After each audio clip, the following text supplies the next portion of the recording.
দিদি ছবিটা করে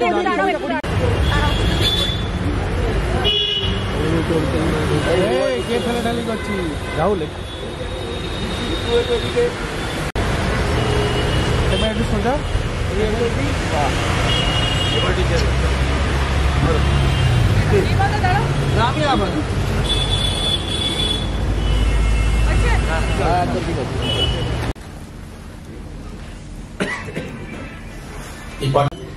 নমস্কার, গুড আফটারনুন। আসলে টোটা এত ইন্সপিরেশনাল কথাবার্তা বললো যে আমি এমনিতেই I am very proud of you Tota, কারণ অনেকগুলো ইন্ডাস্ট্রিতে তুমি কাজ করছো, আর এই কথাটা যখন বললে যে আমাদের ইন্ডাস্ট্রির এত কম রিসোর্স থাকা সত্ত্বেও যে আমরা লড়ি, আমরা পিছাই না। একটা অ্যাওয়ার্ড ফাংশন আমি বলেছিলাম যে আমি থামবো না, থামতে জানি না, থামতে শিখিনি। তাই আমরা থামবো না, আমরা এগিয়ে যাব, কারণ আমরা জানি আমাদের আত্মবিশ্বাস, আমাদের ডিটারমিনেশন, আমাদের পারসিভিয়ারেন্স, আমাদের ক্ষমতা অনেক বড় বড় কি বলবো, অনেক বড় পাওয়ারের সাথে লড়ার যে যোঝার যে ভেতরের যে আবেদন আমাদের আছে, সেটা বোধহয় অতটাও অন্য কারণ নেই বা অন্য কোনো ইন্ডাস্ট্রিতে নেই। শুধু আমরা অভিনেতারা না, সবাই, টেকনিশিয়ানস, জার্নালিস্ট, আমাদের এখানকার জার্নালিজম নিয়ে যেটা বলছিল যে সবাই জানতে চায়, ইটস ট্রু। কারণ আমাদের এখানকার জার্নালিজমের যা মান, যা তাদের লেখার যে পরিমিতি বোধ, বা যে ট্যালেন্টেড মানুষরা যাদের কলমের আঁচড়ে অনেক কিছু মেক অ্যান্ড ব্রেক হয়ে যায়, সেটা কিন্তু সারা পৃথিবীতেই খবর আছে। তাই আমরা খুবই উদ্বুদ্ধ যখন জার্নালিস্টদের হাত থেকে অ্যাওয়ার্ড রিসিভ করি। এবং অ্যাজ রাইটলি সেড যে ন্যাশনাল অ্যাওয়ার্ডের পরে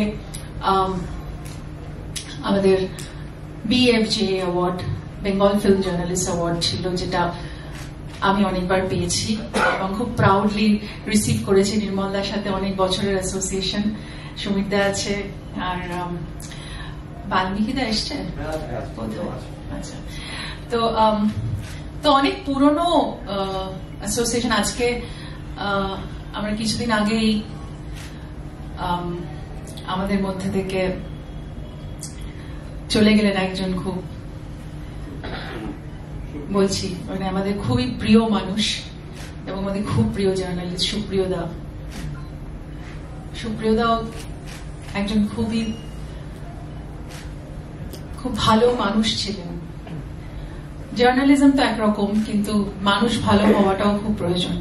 আমাদের অনেক সময় অনেক জার্নালিস্টদের সাথে মনোমালিন্য হয়ে যায়, মন কষাকষি হয়ে যায়, কিন্তু তাহলেও আমি বলবো যে মানুষ ভালো হওয়াটাও খুব প্রয়োজন একজন জার্নালিস্টের। একজন ভালো জার্নালিস্ট অনেক দিন ধরে তার কথা সবাই মনে রাখে, তার মেধার কথাও মনে রাখে, সেই মানুষটা কিরকম সেটাও মনে রাখে। তাই আজকের এই আয়োজন, আমি বলবো এই জার্নালিস্টরা যে আয়োজন করেছেন, যে WBFJA, এই অ্যাওয়ার্ড কিন্তু খুব একটা অসাধারণ মূল্যায়নের জায়গায় পৌঁছয়, যেটা আমার মনে হয় প্রত্যেক শিল্পীর কাছে একটা বড় পাওয়া। আমি মনে করি যে কোনো অ্যাওয়ার্ডই একটা কোথাও শিল্পীর মান বাড়ায়, তার ভেতরের স্পৃহা বাড়ায় কাজের, কিন্তু যখন তারা সমালোচকদের হাত থেকে অ্যাওয়ার্ড পান, ক্রিটিকদের হাত থেকে অ্যাওয়ার্ড পান, সেটার মান অনেক বেশি হয়ে যায়। তাই আমি খুবই গর্বিত যে যেভাবে গৌতম অ্যান্ড হিজ টিম, নির্মলদা, তোমরা সবাই যেভাবে বাংলা সিনেমাকে সম্মানের জায়গায় নিয়ে গেছো, নতুন প্রতিভাদের এগিয়ে দিয়েছো, সেটা অনেক বড় মাপের পাওয়া।